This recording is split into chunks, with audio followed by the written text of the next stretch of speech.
to I Tell You What, episode 22.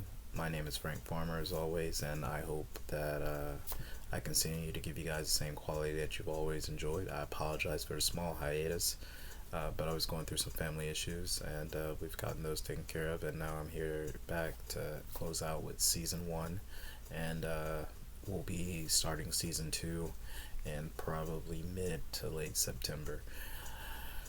Without further ado, and now one of my one of the people from my I think my TikTok, they were saying, because one of the promos or the commercials for one of my episodes began with "without further ado," and his comment on that was like immediately he's like, no, with much further to ado, explicits.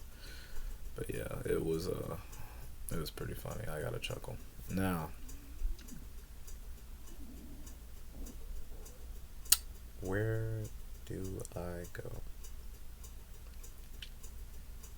The story picks up in 1976. I want to say it was February 20th, if I'm not mistaken. The dates might be a little off if I'm remembering correctly. But it was definitely 1976 on a highway here in Florida. I'm trying to get my mind together because there is his story, her story, his story, and somewhere in between all of that, the truth. This story involves one, Jesse Tafero, Walter Rhodes, and Sonja Sunny Jacobs. And it touches other lives as well, not just theirs, but yeah. I think I'll start at the beginning. We'll start with Jesse. Yeah. We'll start with Jesse. But before we start, if you're watching on YouTube, I need you to hit that like and that subscribe button, share. Make sure, everything goes smooth. And if you're on here, just go ahead and hit that subscribe button, share. If you don't feel like subscribing, a share is the next best thing. The subscription is only $5. It opens up all my episodes on any of my platforms. You have Apple iPod or Apple Music, or I know I have streaming on Apple. I'm also on Amazon Music. You can look me up. I Tell You What by Frank Farmer. And I'm primarily on Spotify at the moment. But yeah, I have plenty of outreaches to several different platforms of podcasts. So anywhere you want to listen, whatever your cup of tea, just go there. Like I say, $5, and every new episode you're in there. It also opens up to, you can message me and suggest episodes that you would like to hear, which is how this episode was born. But yeah, it doesn't take too much. I'm not going to ramp up the price. There's never going to be any inflation. $5 just keeps the lights on and keeps things moving. Thank you. Jesse's story. Jesse had this friend named Billy. Okay. And I don't know if you guys believe in irony or fate, however you would call it. But in 1967, 1976, 1967, I know, crazy. But in 1967, this guy named Billy, don't know him personally, don't know his upbringing, don't know his backstory that made him become a villain. But Billy broke into these two ladies' house. They were friends. They lived in an apartment. Their names have been obscured, but he broke into their house, and he had a gun. And normally, murder or robbing someone would be the ideal, but that wasn't the case. He broke in there with intentions, and let's just say he enacted some Sodom and Gomorrah in their presence with their, so it was a lot of grape that went on. And so this guy finishes up. He was there, by the way, Billy. So from the time Billy broke in, Billy was there for a grand total of 11 hours in these women's apartment. They were roommates, so 11 hours. But he, within those 11 hours, he finishes up. He calls on the phone. He gets his friend to come over. And lo and behold, and would you have it, it's Jesse Tafero. Jesse Tafero comes over. And he also enacts Sodom and Gomorrah, rape, with Billy. And so Jesse and I think it was like March 4th when this happened, when this all went down, 1967, March 4th. Around March 14th, Jesse and Billy are picked up. So now Jesse's doing a bid. We're going to swap over because we need these stories to run congruently. All right. In the criminal cinematic universe, the CCU, I need to copyright that. Anyway, but in the criminal cinematic universe, you have good old Walter here. He's robbing purses and doing shit and being an opportunist. So he's doing all this, and he gets himself pinched, and now he's doing a bid. It's around this time that Jesse's doing the bid for his acts, and I think it was heinous acts against, human, just heinous sexual acts or some shit. They wrote it up as. I'll have the links below. You guys can look at the official terminology and vernacular that they use themselves. But so, it's around this time these guys meet. And according to Walter, he alludes to himself being more of Jesse's lackey than friend. More of, he was a guy that neither annoyed or, concerned Jesse, so he was cool to hang around, but he wasn't necessarily cool to do, any of the things with. He was just there, He was the sidekick, so to speak. But, according to Jesse, Walter was a friend, and Jesse viewed them as equals. So there you see the differentiations of the story for both of them beginning then. So I want to say Jesse gets out because of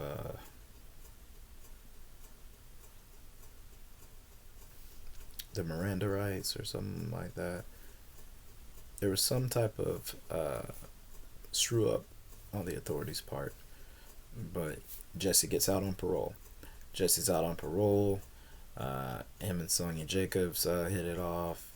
They have kids, they're doing their thing. Everything's great. And I think they're in like North Carolina or somewhere. So that's that.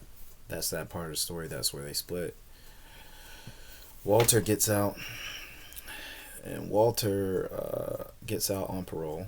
He was supposed to do 15 years. He did 4, and he gets out. And now Walter is doing modeling. I'm objective. But apparently Walter was very becoming in his youth. He was a good-looking young man. Everything was straight. Everything was cool. He could definitely charm the ladies. Like, apparently he could talk. He had good looks. And this is coming from all sides. Like, he's just a good-looking guy. So Walter did some modeling. He made a few bucks there. Everything was cool. But it wasn't enough for Walter. So, as fate would have it, lo and behold, Jesse calls up Walter. His version. Jesse calls up Walter, tells Walter that, hey, I got an opportunity for you if you want to make some money. We're going to put a pin in that, and we'll be right back. On Jesse's side of things, and Sonny's side of things, Sonny being Sonja Jacobs, but on Sonny's side of things, Jesse is going down to Florida because he has a job, quote unquote. He has a job, and the job is going to pay well. And he's going to go down ahead of her, and then he'll send for her. That's her version of the story. Common sense is telling me that she knows bullshit. Stand by your man, I guess. But I mean, there are plenty of jobs like construction, all types of shit like that. That is very realistic, but normally somebody will be like, hey, there's a construction job. Hey, there's a roofing job. Hey, there's a, whatever. Versus there's a job. Ambiguous as fuck, but there's a job. I'm gonna go down, take care of it, and then you and the kids come down. This is seeming like, okay, he's a responsible man. He wants his wife and his kids to stay where they are, and then he's going to send for them.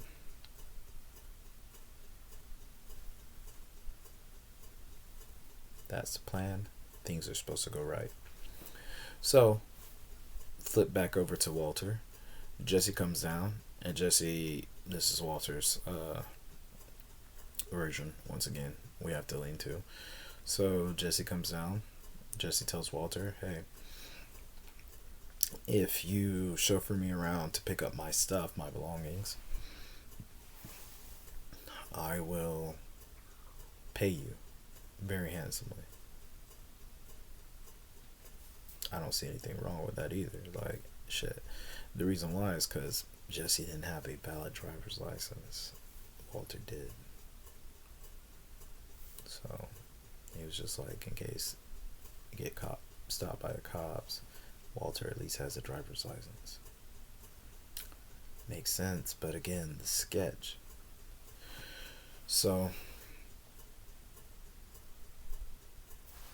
Jesse and Walter are driving around, and Jesse's making some drop-offs and some pickups, and Walter quickly realizes that Jesse's running drugs. He's not getting belongings. He's getting paid for the drugs he's selling. So then you got Sonny. Sonny comes down. Sonny comes down from North Carolina.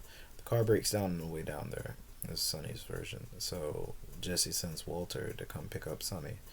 Sonny says she immediately had vibes on Walter, like he was a creepy guy, like, she didn't fuck with him like that.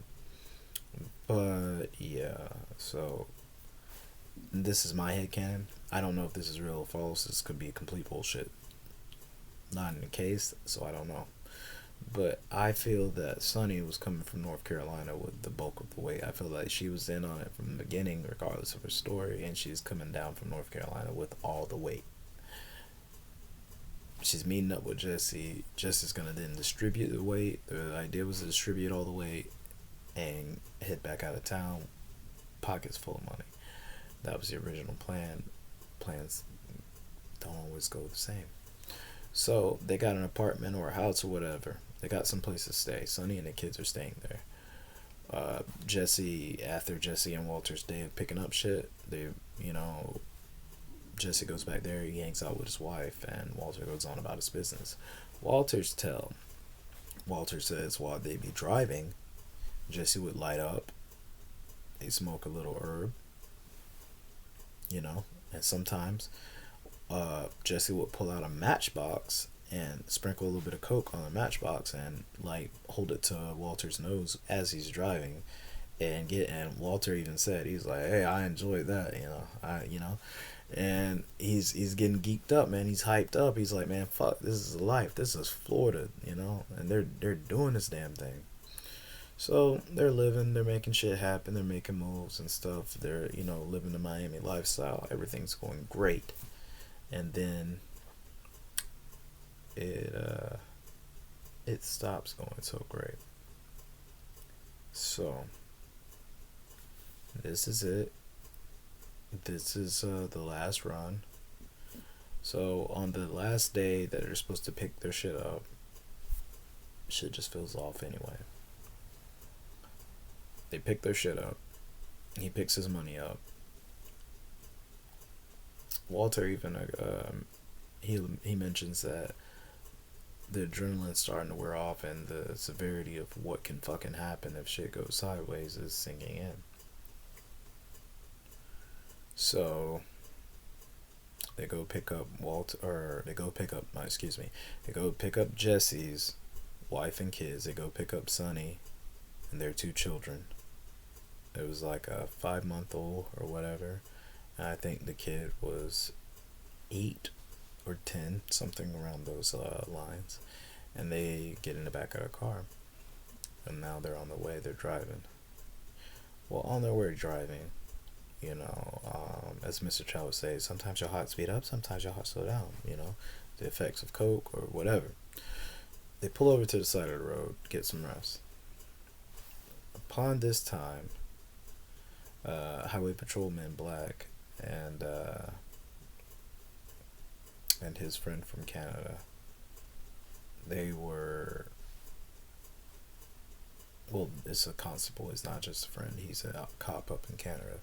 So they were down, and they were coming through, and they happened to just see this car on the side of the road. So the officer gets out, walks over to the car, doesn't say a word. He sees, these are where the stories are going to split as well. He sees Jesse in the passenger seat, Walter in the driver's seat, Sonny and the kids in the back. I guess I should give you Jesse's version first. According to Jesse Tafero, the cop opens the door, which alerts all of them. They all wake up.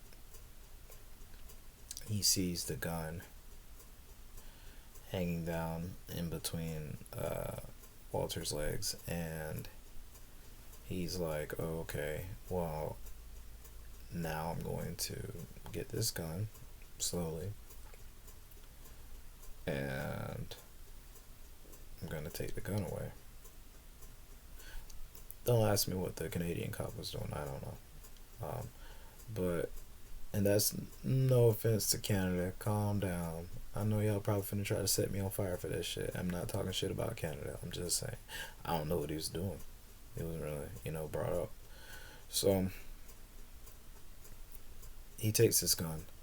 He asks Walter for his driver's license. He runs Walter's driver's license. Obviously, Walter is an ex-con and he's on parole. Pulls Walter out of the car. He pulls Walter out of the car. Walter's standing there. I don't know why he's not in cuffs or whatever, or leaned up against the car, even just put it in the back of the car for now. But he's out of the car.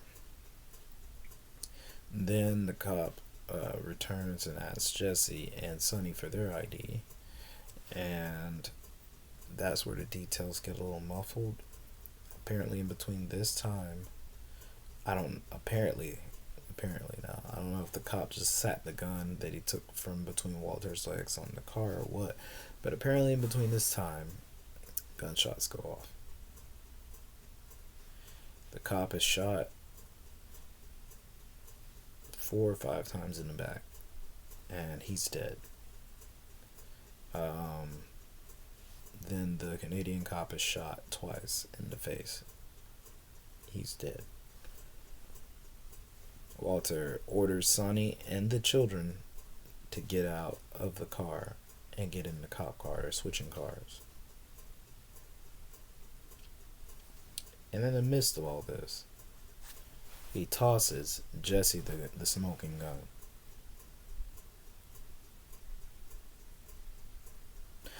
Now, if I was Jesse, and this is how this really went down,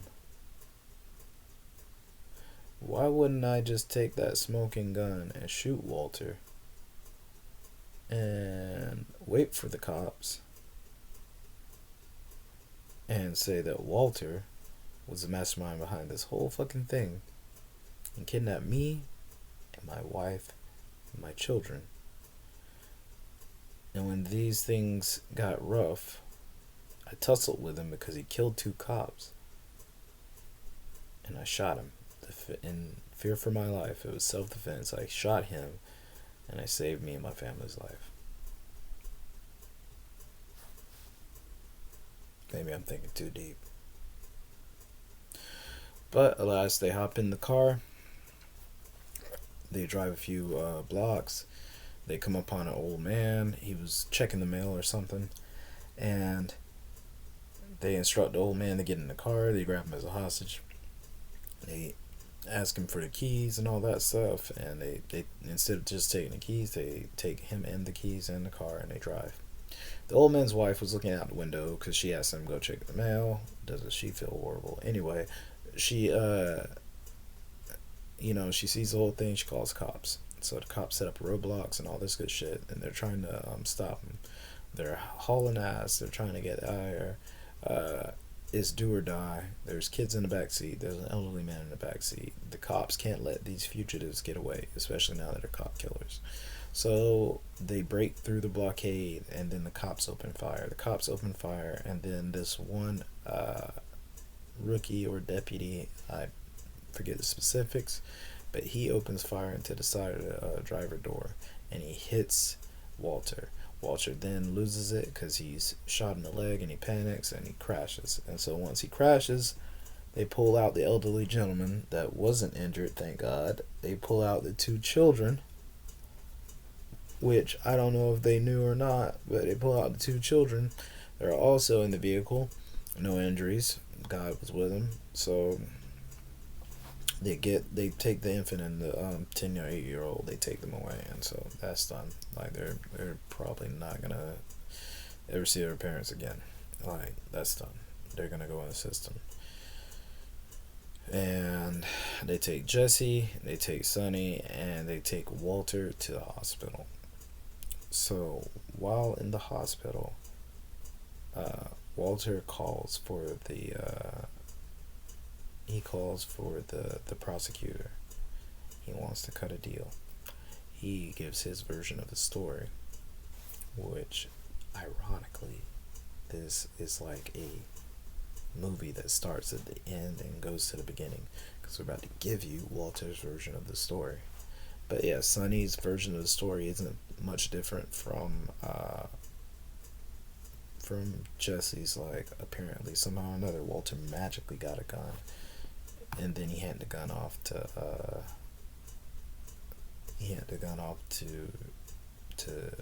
Jesse.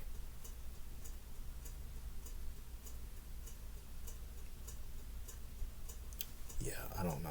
After he fired it, like he hands the gun off to Jesse. That's just a weird thing. I don't get it. But yet Walter had a gun, which I guess he could have been using the officer's gun. He had a gun that he pulled on the elderly gentleman to get the new car, so it works out, I guess. Now we're gonna go into Walter's version. Walter's strapped there to the bed. It gets better. Walter's strapped there to the bed. He's laying in the bed, and he starts spilling everything to the prosecutors. So according to Walter, Jesse comes out, offers him a job. They go. They're snorting drugs. They're smoking drugs, and they're selling drugs apparently, and picking up the money for it. Things go bad on the last day. Walter, his version of the stop, they're stopped on the side of the road. The cop doesn't knock, doesn't alert, doesn't shine the light. He opens the door because they're dead asleep, not moving. They check on them, I'm assuming, and he spots the gun. Walter's still asleep. The cop reaches down between Walter's legs as he grabs the gun. As he's pulling the gun up, Walter's eyes and his eyes meet. The cop tells Walter to stay exactly where he is. He backs away. Around this time, Jesse and Sonny wakes up, and they're just like, what's going on? And Walter's, certain suggestions and cues. They look over at the cops, and panic sets in. So, what is it? Apparently, Jesse, while the cop is running, he comes back. He asks for Walter's ID. Walter gives it to him. Jesse hands his gun that he had on his person. He hands his gun through the seats to Sonny, and he tells Sonny to stash it. And Sonny stashes it in her purse while she has the kids in the back seat. The cop then figures out that Walter is an ex-con, so he pulls Walter out. He puts Walter,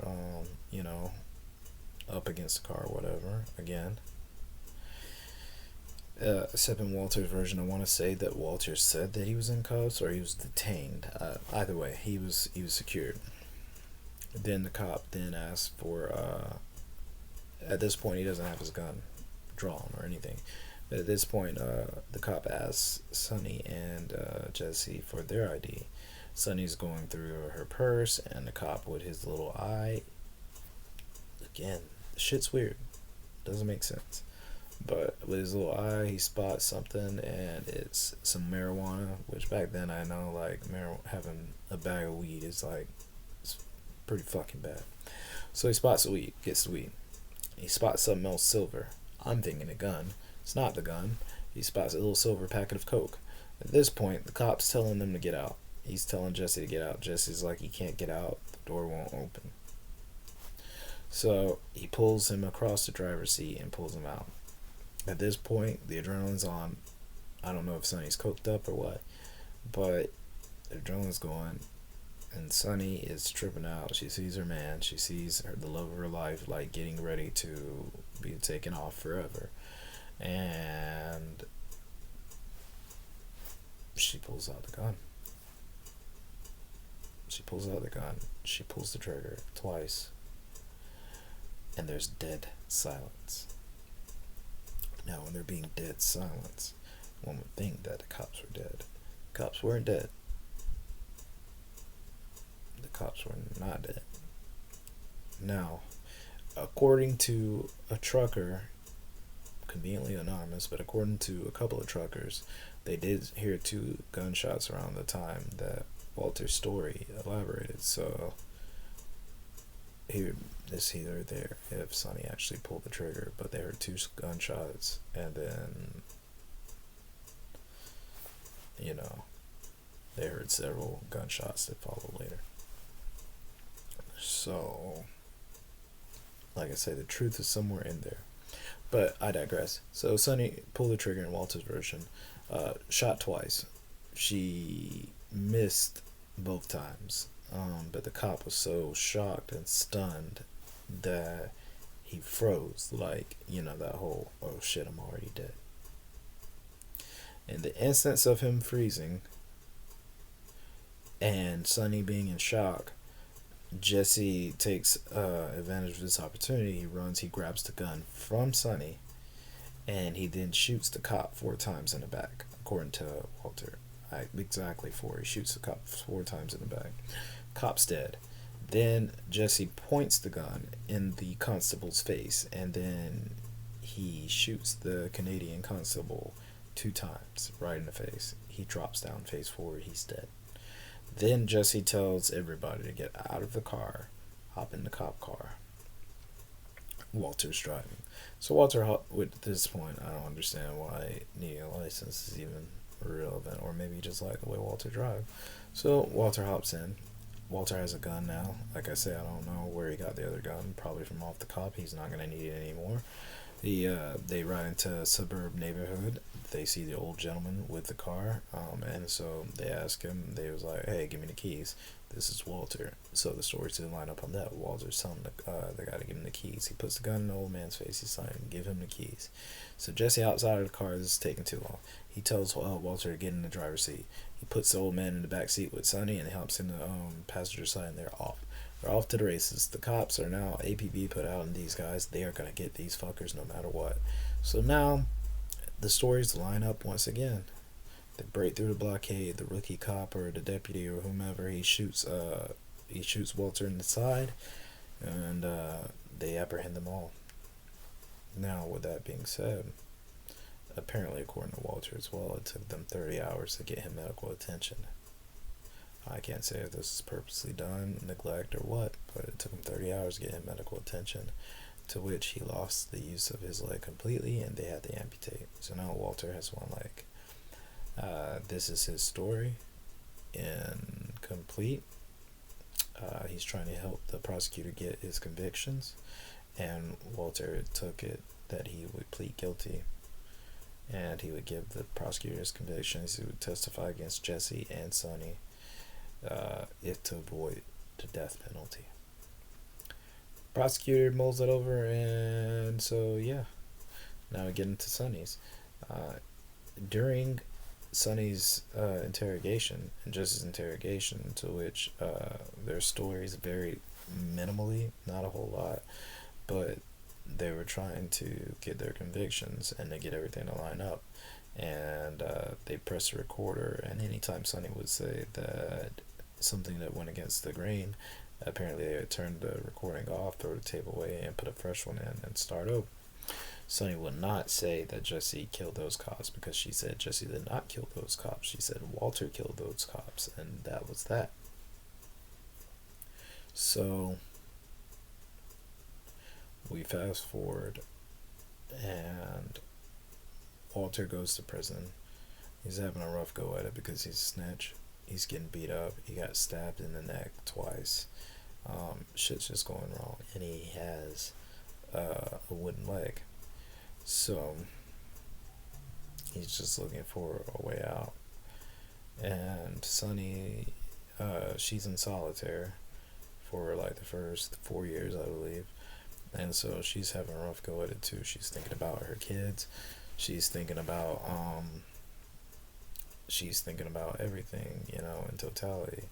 And both her and Jesse have been granted the death penalty. So she's just stressing it. She's the first woman, I think, in the U.S. that was sentenced to death. Let that sink in. Very riveting. So Jesse's just dreading it. He's fucked, and he's pretty much accepted his fate. Jesse was willing to accept his fate if it meant Sonja, if Sonny didn't have to go through it. Like, that's how much he cared. He accepted his fate fully. He was not gonna flip on Sonny. He was not, he was just like, okay, if this is how it has to be, it has to be. I don't know if that was prominence or if that was retribution for what he had done in his earlier crimes, but he fully accepted it. He didn't really fight too much or argue too much against the results. But according to Walter, Jesse had put out an APB on him as well. Like, he wasn't going to be the only one sharing that fate. So Walter, he was on the working crew in prison, and then he found like a hatchet or a saw, a blade saw or a metal saw or something like that while he was working. And so he started cutting the bars off of his cell. Out of his cell window, he started cutting the bars off. And then eventually he saw them off. He got out one night, and he made it to the outer fence. And I'm guessing this is before electricity was ran through his fuckers, because he started climbing the fence with one leg. He climbed the fence, and he was at the top, getting ready to navigate the barbed wire and all that, the razor wire, and his prosthetic leg got hung up.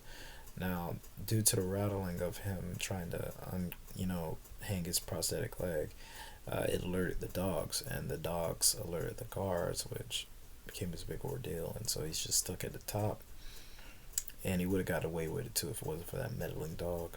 And so they pull him down off the fence. He doesn't put up much of a fight. He's just like, well, fuck.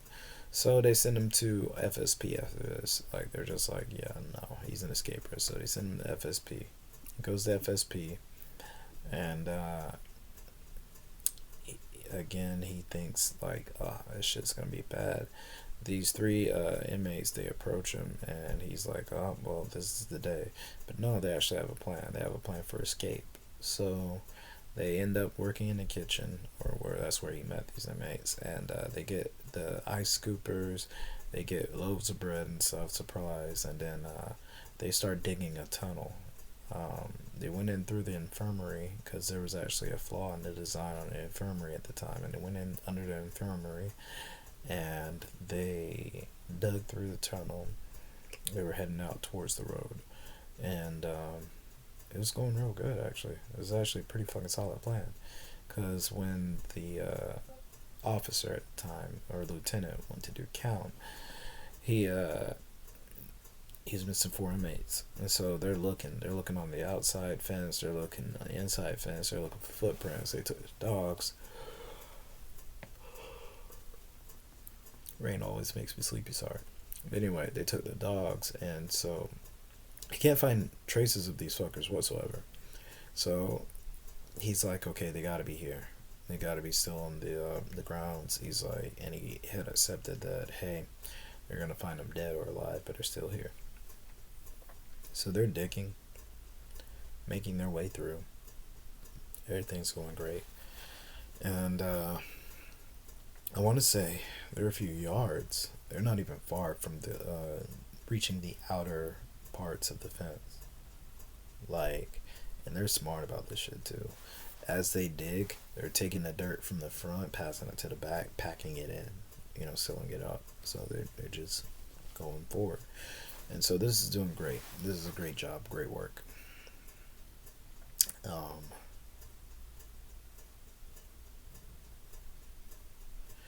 And then one of the guys starts panicking. He starts experiencing extreme claustrophobia. And he starts panicking, saying he can't breathe or whatever. This whole time they've been going, everybody's straight, and he starts panicking and they can't breathe. Oh, and I'm missing. They had a periscope too, so they were like 2 feet underground or whatever. They would stick this.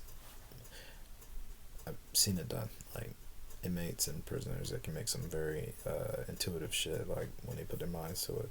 But that periscope, they would stick underground, look around like a fucking submarine and see where they're at. It's like some Looney Tunes shit. It sounds like made up, but I guarantee you it's 9 out of 10 legit. I can't vet it and say it is, but I'm pretty sure it really happened. So they're yards away from the thing, and now it's breaking down inside, and everybody's panicking and whatever. Well, two aren't. Two are still digging.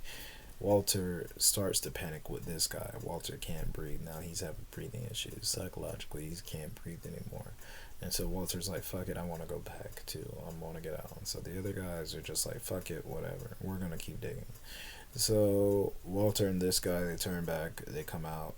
Around this time, Walter had made plans that he's just going to sneak back into his dorm or his bunk or whatever. He's not going to really worry about, getting caught. But as soon as he comes out, like, I want to say about 20 minutes earlier, the lieutenant had already discovered the place where they got in the infirmary, and him and Walter damn near meet face to face, and then they get him and the other inmate.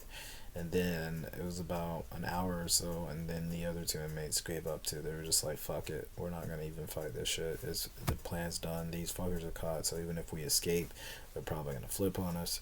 So they turn themselves into. So after that,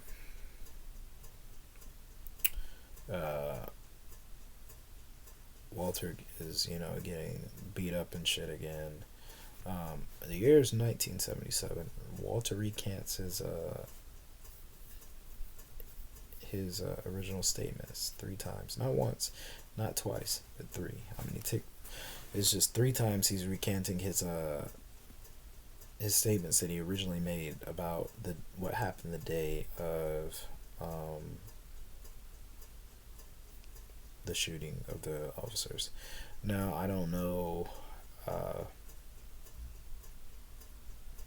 the particulars in this, but apparently at some point he did admit to shooting the 2 officers.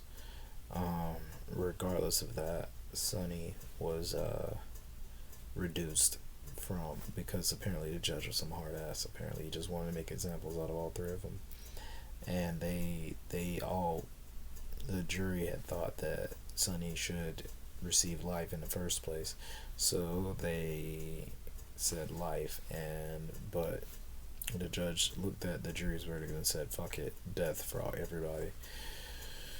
So Sonny's sentence is reduced to life, at which point she picks up and starts teaching yoga. She studied yoga by reading the books and stuff and exercising. In her exercise, she would do yoga while she was in solitary. And then she started teaching yoga to the other female inmates when she got out. of solitaire and was back in Gen Pop and was doing life.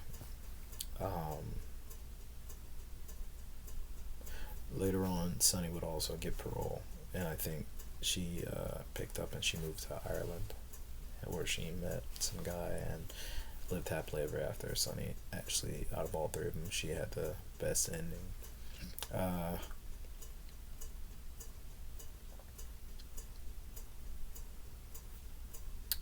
Jesse, however, did not. Jesse had a very horrible ending, and he never got any good news. I won't say good news like, oh, it's great, but he never got any good news when it comes to hearing news of Walter meeting his untimely end. For him, he never got that good news. But as far as everything else goes, Jesse's story is areas into. And right before I tell you about it, I need you to hit that like and subscribe button and share. Definitely, if you're on YouTube. If you're listening on Spotify, feel free to just go ahead and share. Leave a comment on the episode. And, if you want to, please subscribe. Unlock all my episodes. It's a lot of good stuff. There's a beat for everybody. I've been getting good hits on so many episodes. Check them out, share them with your friends and family. It's awesome, especially if you have commutes and you have to drive long hours. Just a lot of good content, and like I say, this just helps keeps the lights on. So please, once again, like, share, subscribe. If you're on YouTube, if you're on Spotify and my other platforms, if there's a like button, hit it. If there's a share button, do it. And if you want to subscribe, that's your choice, but it would definitely help, and I appreciate it greatly. Thank you. Now as for Jesse's ultimate untimely fate, the year is 1990. And at the tender age of 43, Jesse Tafero's story comes to a close.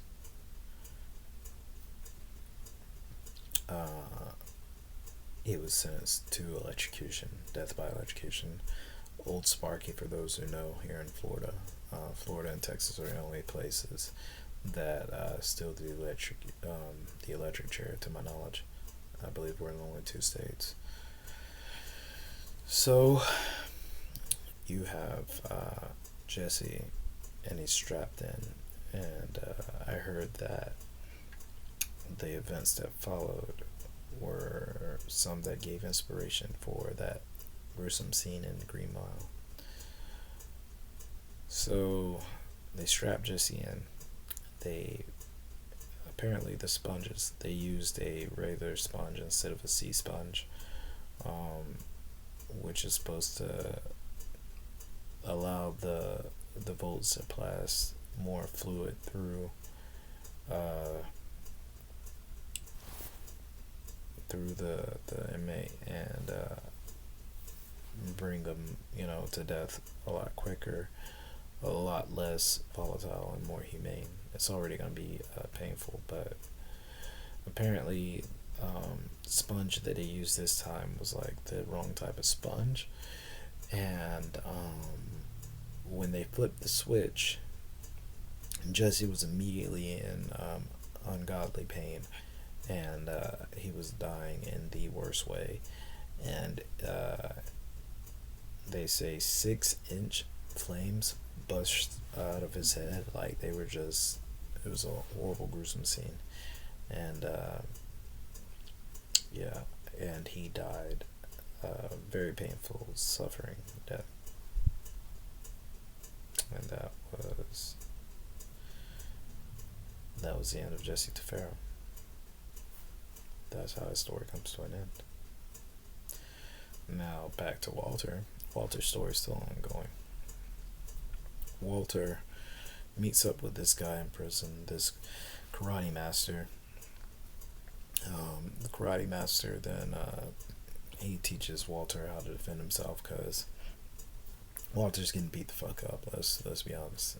In memory of Jesse, even Jesse's reach and influence is still far wide. Apparently, his stint in prison and just his aura, as Walter would say. Jesse's aura was that of something very menacing, and so he was more of a boss, a shot caller, if you will, in prison. And so people were still trying to cash in on that. So they're beating up Walter every day because one, he's a snitch, two, he betrayed Jesse. So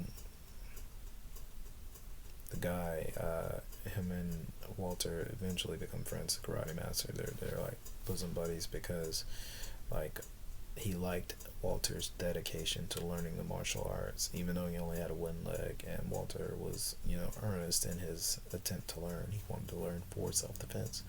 So the guy eventually takes Walter under his wing, and he's just like, don't fuck with him, Walter's with us. And so Walter's stay in prison becomes a little bit more peaceful. At which point Walter becomes a model inmate. He doesn't try to escape no more. He doesn't try to do any of that stupid shit. He's just chilling the fuck out. Around this time he meets his would-be future wife, Shannon. She was some type of writer, and he caught one of her articles, so he started writing her. He wrote her, and again, he's got a little bit of salt and pepper going on. He's older, but apparently he's still very good looking.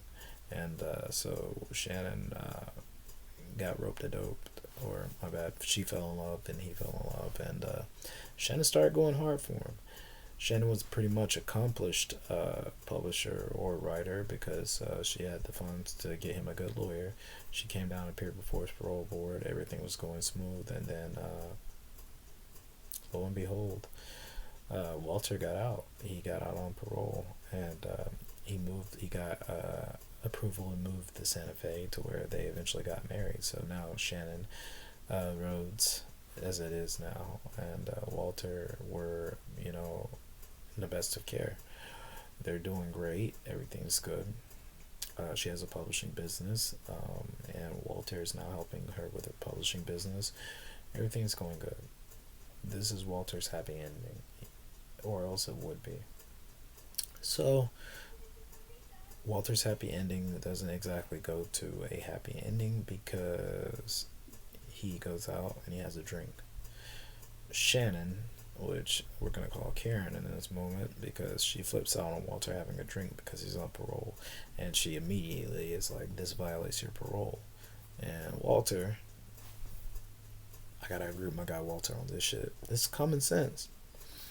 Walter's like, how the fuck does this violate my fucking parole? Me and you are the only two people who know that I violated my fucking parole.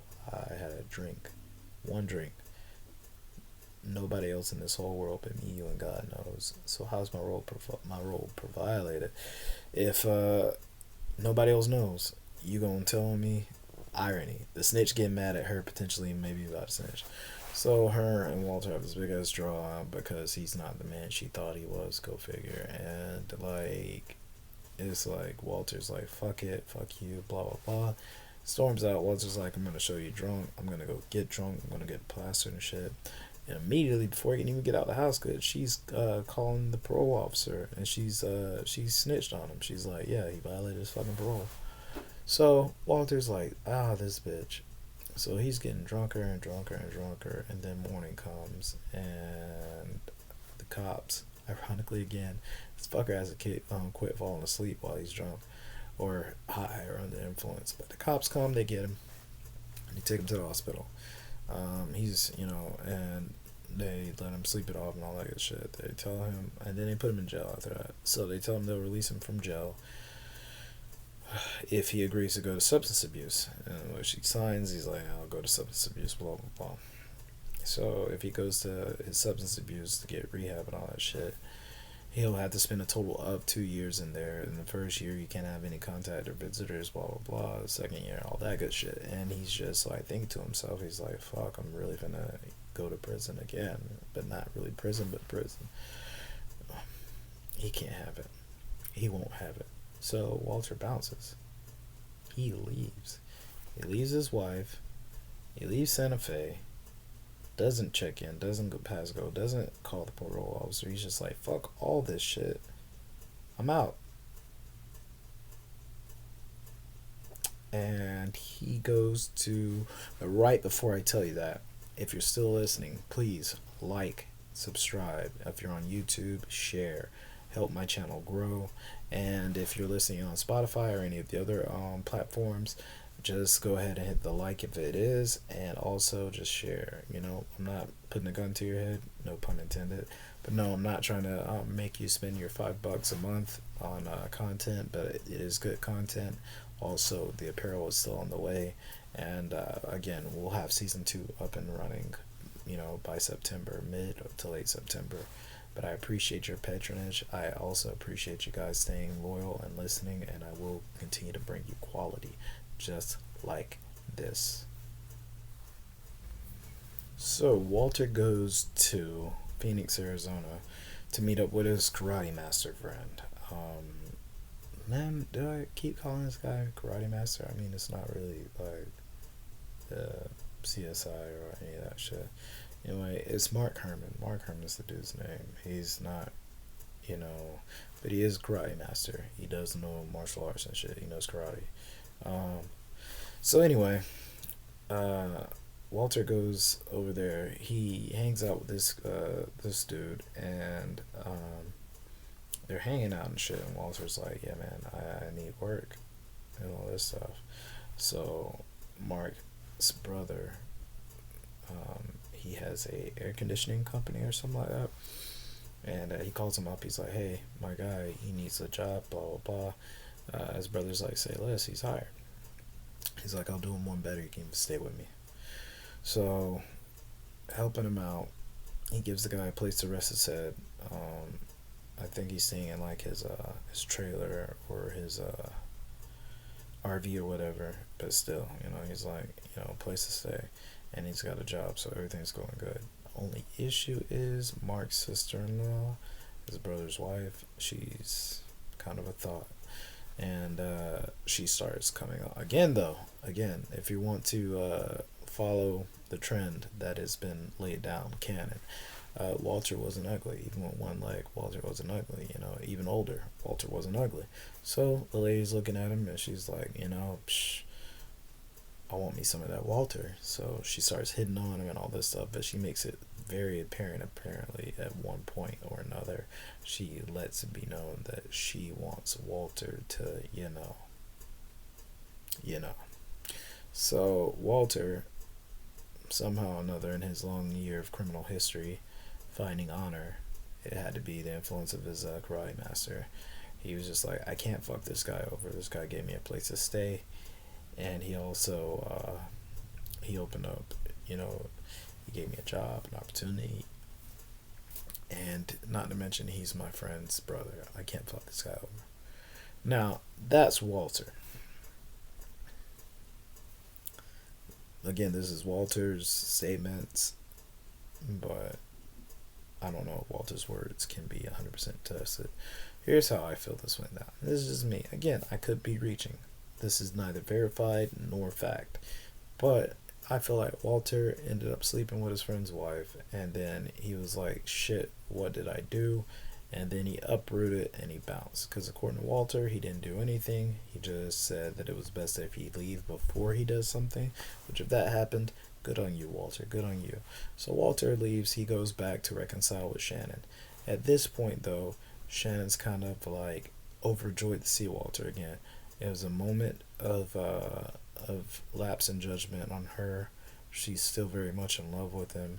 She was just mad for whatever other reason that was going on in their marriage. Like, she was upset, and she was like, fucking, I'm calling the cops. She called the cops. She didn't really mean it. She didn't really, she was just like, fuck, she can't live without him. She wants her some Walter. So Walter and her are now in a predicament because Walter is 1,000,000,000% violated his parole, and he's going back to prison. As soon as they get him, he's wanted now, and he's got to go. So Walter's coming up with plans left and right. He's like, damn, I have to figure out how I'm going to get out of this. Light bulb. Walter has a friend that's going to Canada. Again, Canada comes into play.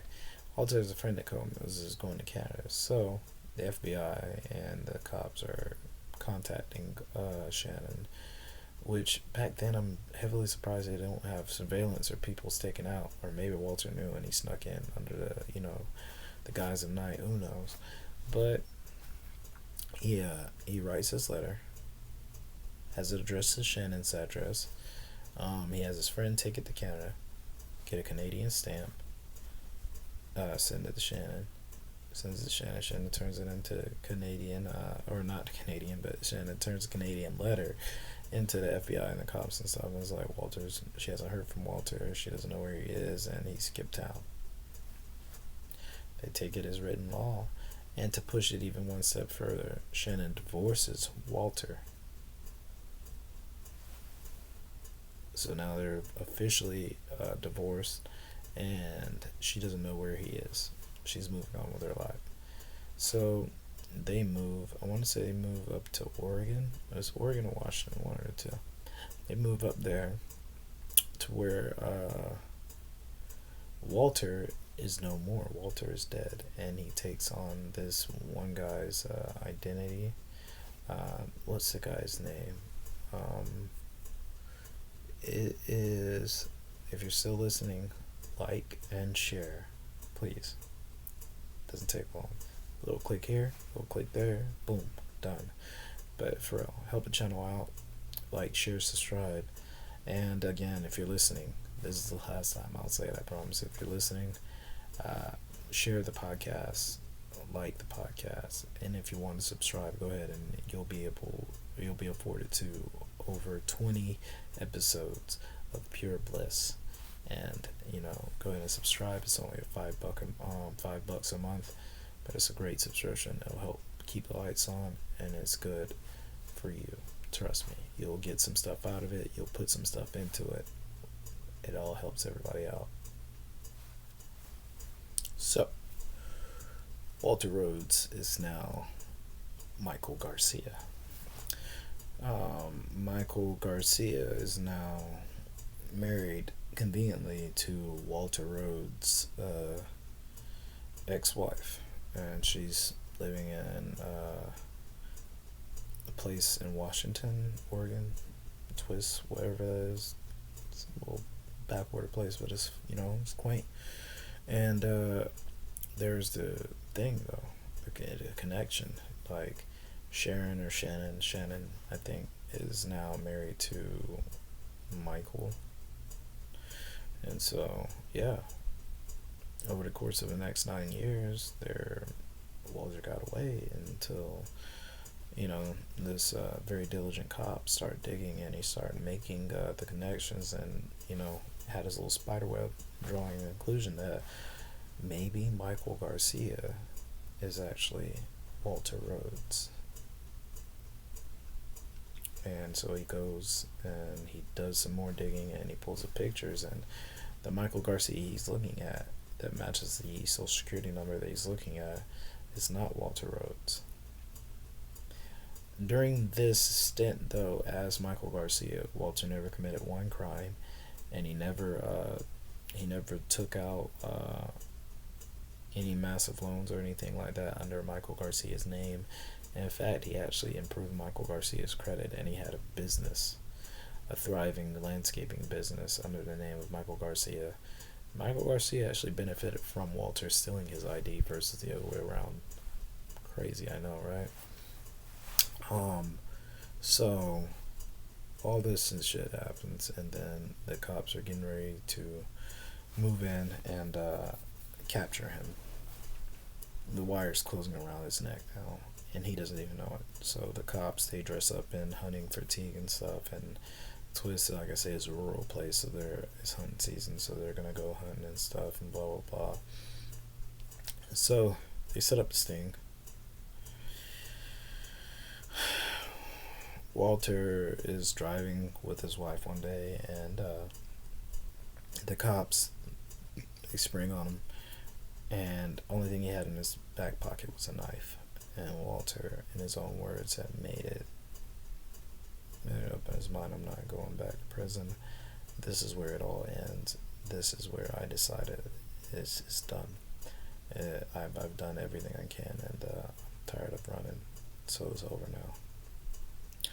So with that being said, he gets ready to pull out his knife, and it's like a movie. In his mind's eye, he's already accepted the cops gonna shoot him. It's gonna be death by you know, and he's like, I'm done. But he says the one thing that saved him is he looked over and he seen Shannon. He seen her, and look on her face was just complete horror. Not at him, but just at what she was about to see. She was about to see the man that she loved die. So Walter surrenders peacefully. Cops arrest him. He goes back to prison. And again, in his own words, he says that he thought that it would be a softer sentencing, considering the fact that, you know, he didn't really do anything besides identity fraud. Besides identity fraud, he didn't really do anything illegal since he took on the identity of Michael. And it's been 9 years and he didn't do anything. And he figured that, hey, well, that would be that. But no, they reinstated his life in prison, and that's that. And he's accepted his fate. That, as far as we know, he's accepted his fate that he's still, you know, done, and he's decided life in prison. So, that's it. That is the story of one Sonny Jacobs, one Jesse Tafero, and one Walter Rhodes. Walter is now currently serving his sentence in a Florida penitentiary. And yeah, if you want to check some of my references, I will be posting those links in the comments below and such. So they'll be in the description if you want to check on some of those links. As far as the story goes, though, it's done. And they would have got away with it too if it wasn't for those meddling dogs and cops and everything else that could possibly go wrong in committing a crime of that nature. Well, thank you. And this has been first of many or one of one. We'll see. But like I say, if you guys like hearing about these murder mysteries or these crime stories and stuff, let me know. If you got some suggestions or some that you'd like me to investigate and check out, let me know as well. And I will see you guys next time.